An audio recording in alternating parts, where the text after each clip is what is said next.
it's likely that they will decide to hear the case, but will act promptly enough so that we might have my expectation is that they would reject Trump's position, even though several of them were appointed by Trump, and that we might have a trial before the election, which would be kind of awkward taking place during the campaign.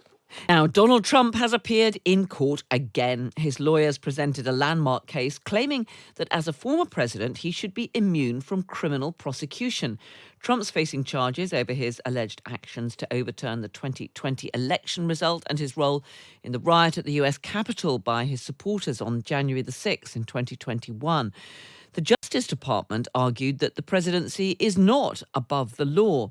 Well, Trump, who is the frontrunner for the Republican presidential nomination, left the Iowa campaign trail to attend. His motorcade slipped in and out of the Washington, D.C. courthouse through a back garage, and Trump himself sat silently alongside his lawyers throughout the 75-minute hearing. Afterwards, though, speaking at a local hotel, he denied doing anything wrong and said the case was politically motivated. Numbers came out today that are really very mind-boggling if you happen to be Joe Biden. And I think they feel this is the way they're going to try and win. And that's not the way it goes. That'll be bedlam in the country. It's a very bad thing. It's a very bad precedent. As we said, it's the opening of a Pandora's box. And that's a very sad thing that's happened with this whole situation. When they talk about threat to democracy, that's your real threat to democracy. And I feel that as a president, you have to have immunity, very simple. And if you don't, as an example, if this case were lost on immunity and I did nothing wrong. Well, Philip Lacovara is a former US Deputy Solicitor General. He was also counsel to the Watergate special prosecutor during the impeachment hearings of President Nixon and joins us now. Good evening to you, Philip. Good evening, Carol. How are you? Very well. Great to have you with us. Talk us through the significance of today's case. Well, it's a rather remarkable contention that Trump and his lawyers are making, as he summarized it in those remarks that you quoted.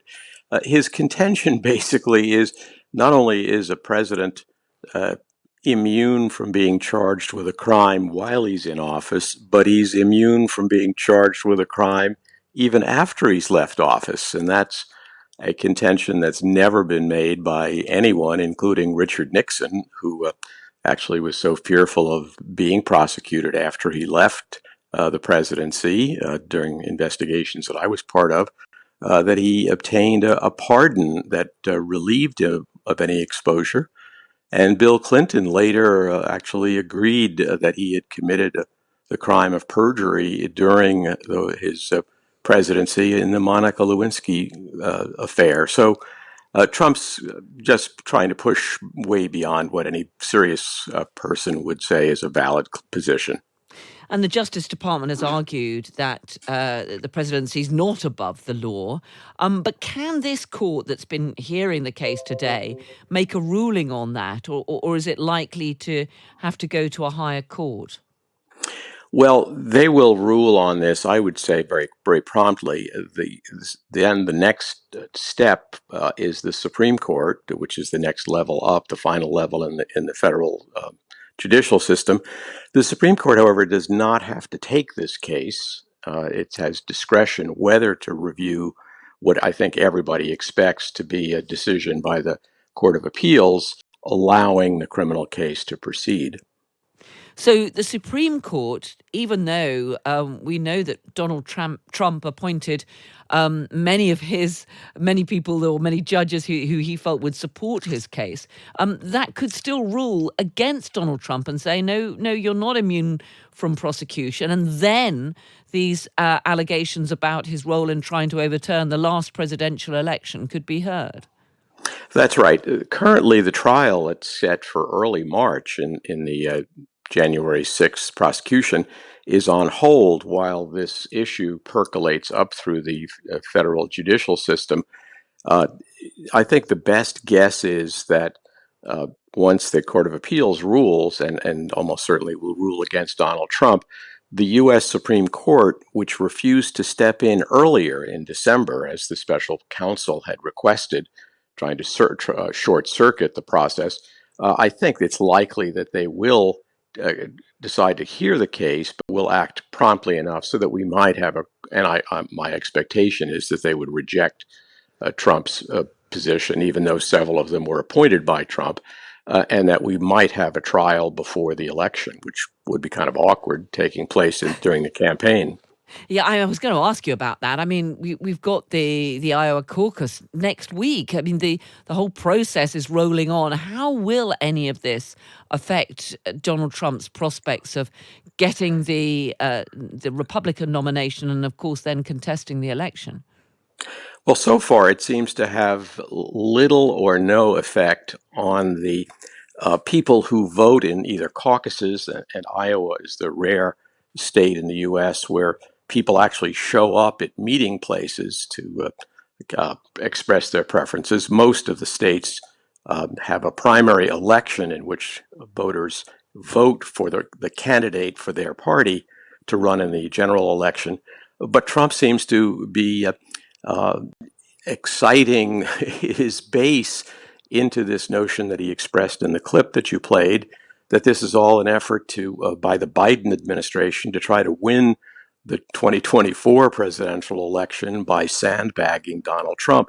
So I doubt that it will have any adverse effect on him. In fact, seems to be stimulating his fundraising efforts and getting his avid supporters to be even more rabid.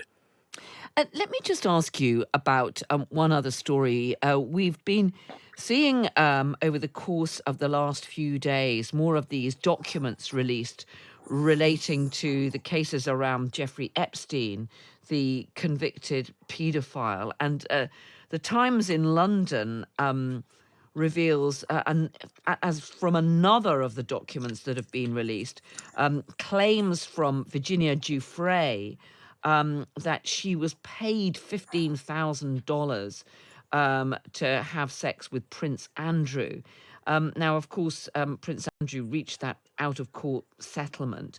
There have been a whole stream of allegations from these documents. Do you think that any of what has emerged from this stash of legal documents is going to lead to any further legal repercussions? I doubt it because most of these events took place a long time ago. And as you mentioned, Prince Andrew was pursued by the woman, younger woman at the time, who was involved in the situation with him. I would be surprised if there will be more people coming forward who were not in a position to pursue claims earlier, who would now want to pursue lawsuits from events years past based on the new release of additional documents. Because we've seen all kinds of names bandied around: Prince Andrew, Donald Trump for that matter, Bill Clinton. Bill Clinton, yes. All of whom have denied any wrongdoing. But is any of this going to result in any further legal cases, do you think? I doubt it. It's possible, but it's unlikely.